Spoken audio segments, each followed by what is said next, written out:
Hello mga ka-talkers! Tag-marinate pala ako ng pork belly.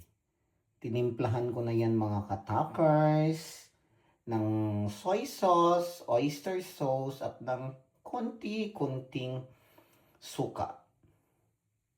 Para natin to siyang i-pork chop adobo. Parang ganun mga ka-talkers. Ewan ko, hindi ko alam. Charot! Basta lulutuin natin to siya.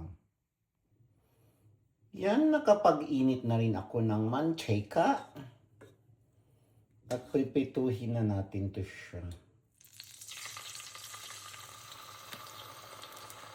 Nasa low talaga yung fire ko mga ka-toppers, no? I-adjust lang natin yan siya mamaya.